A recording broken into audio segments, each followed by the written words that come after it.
Topic is Malcolm X. The guest is Dr. AAl-Hadid, the chairperson of Africana Studies at Tennessee State University. And of course, Doctor, before we had our break, you promised that you would give us some information relative to Malcolm outside of the nation. And of course, we'll give you an opportunity to do that now. Yeah, the Malcolm outside of the Nation of Islam was a new man, totally transformed. He didn't continue to spout racist rhetoric. He was a person who was actually moving a lot closer to Martin Luther King. As a matter of fact, in February of 1965, just before his assassination, he'd actually gone to Selma, Alabama, in order to form a coalition of conscience with Martin Luther King. Unfortunately, at the time, Dr. King was in jail, but he did take counsel with his wife, Coretta Scott King, Andrew Young, Bernard Lafayette, as well as John Lewis. And he was trying to say that he made some mistakes when he was inside of the Nation of Islam, and he understood that Martin Luther King's strategy of freedom, justice, and equality was the best way for our people to go. So he wanted to take the civil rights struggle from the level of civil rights to the level of human rights.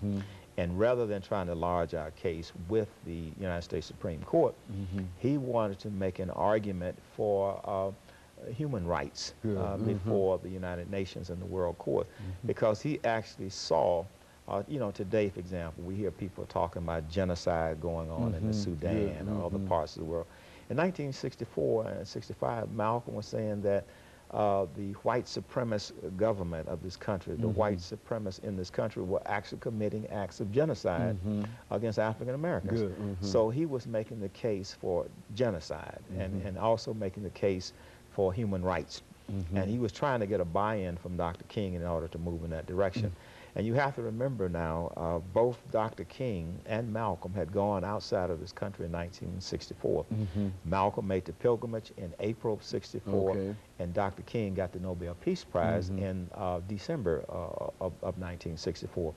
So when both of these men came back inside of the United States in 1964, they had shifted from a race-based analysis of the problem to more or less a class analysis and also an international analysis. You remember Dr. King was talking about voting rights. He was also talking about, he started to move against the war in Vietnam. And Malcolm had already been there some years early, even when he was in the Nation of Islam. So they both started to deal more with human rights issues. They both started to deal with international issues, being opposed to the war in Vietnam, being opposed to the apartheid government in South Africa. And it looked as though the two men were starting to come together. As a matter of fact, he was assassinated on February 21st, 1965, which was on a Sunday at 3 o'clock. That following Tuesday, he was supposed to meet with Martin Luther King at the home of Sidney Poitier. They were supposed to come together and have a discussion about how Malcolm could get on board with the civil rights movement and take it to the next level. Because there's no doubt that Malcolm completely dominated the ghettos of the North, and also some of the ghettos on the West Coast, like Los Angeles, San Francisco, and so forth. King completely dominated the southern region. So the leaders, these two leaders, one being the champion of the blacks in the inner cities of the North, and the other one being the champion of the working class in the South, as well as the peasants, the sharecroppers in the South, in Alabama, and Mississippi, and Arkansas. So had those two men come together in 1965, the kind of problems that we're looking at now would probably not be in existence, because those two men, I think, working in tandem, working together, would have been the type of unity that we needed on the international front as well as the local scene. You know, you spoke earlier about Dr. King and Malcolm, and I think that at one time you indicated that Malcolm and King sort of play the same role in a real sense, and they were both disliked intensely by J. Edgar Hoover. Touch upon that. I mean, what was Malcolm's relationship with Mr. Hoover, and why? And I think that there's even some suggestion that the government might have had something to do with his assassination, even though the government itself did not assassinate him. He was, from what I understand, he was assassinated by members of the Nation of Islam's organization. But speak to that. Yeah, that was a myth, I think, and I would want to call it a myth that was sort of operating inside of the intelligence community in this country at that time. And much of it had to do with the fact that we were in the Cold War, you know, the communism versus the Western so-called democracies. And so J. Edgar Hoover had this idea that he wanted to stop the rise of a Messiah, almost like Pharaoh during the times of Moses. And he did see Dr. King and Malcolm as a possibility of being that Messiah that would rise up among the African Americans and free them from the bondage of modern-day Pharaoh. And so that was the mythology that J. Edgar Hoover operated out. And I would think that even to this very day, there's still that paranoia that somehow the Most High will come with divine intervention and raise up another Messiah in our midst who will free us from that type of oppression. But that was the type of mythology that was operating that time period.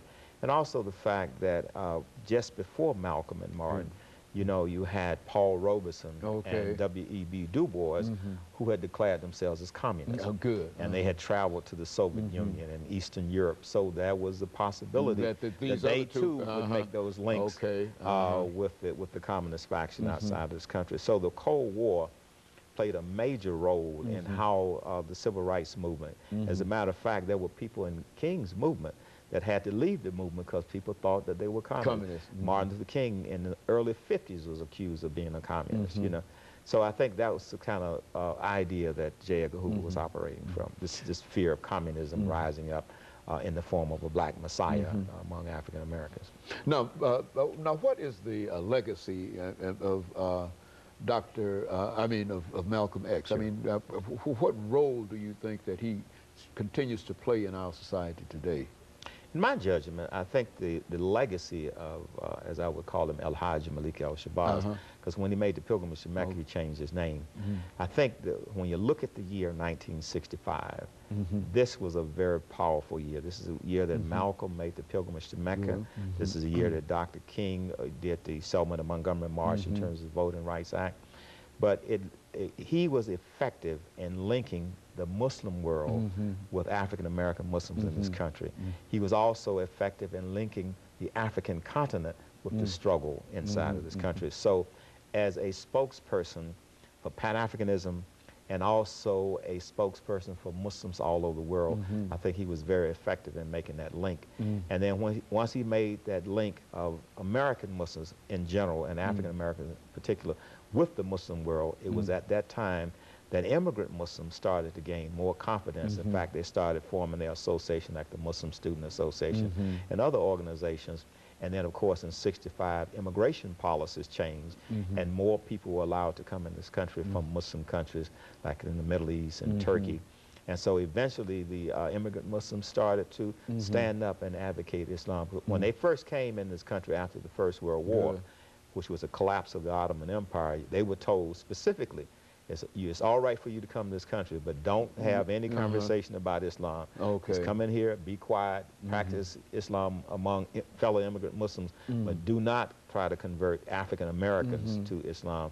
They told them specifically not to try to convert African Americans to Islam because they knew that when African Americans came to this country from Africa, and many of them, I would say as many as 50% of them were Muslims already, who were part of the Moorish Empire as well as the Songhai Empire, and they wanted to remind these African American Muslims that before they came over here, they were Muslims. And then when they came over here, the ordeal of the plantation put them in a situation where they no longer had knowledge of their Islamic background.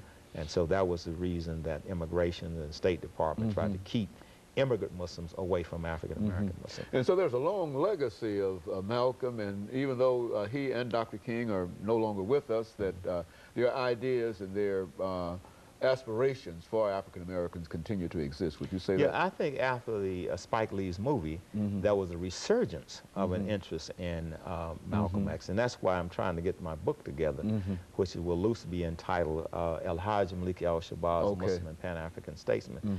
And I also think that in a post-9/11 world, it would be good for all Americans to look at Malcolm's religious biography so that they too can have a better understanding of the Muslim world rather than seeing the Muslim world through the eyes of people who are making a bad name for Islam. Or look at the book that you and Dr. Lewis Baldwin produced, Between Cross and Crescent. Absolutely. I think that would do the same thing. Sure. Okay, and of course, let me thank you, Dr. Al-Hadid, and let me encourage our audience to tune in again next week for another informative edition of Comments. Thank you and good morning.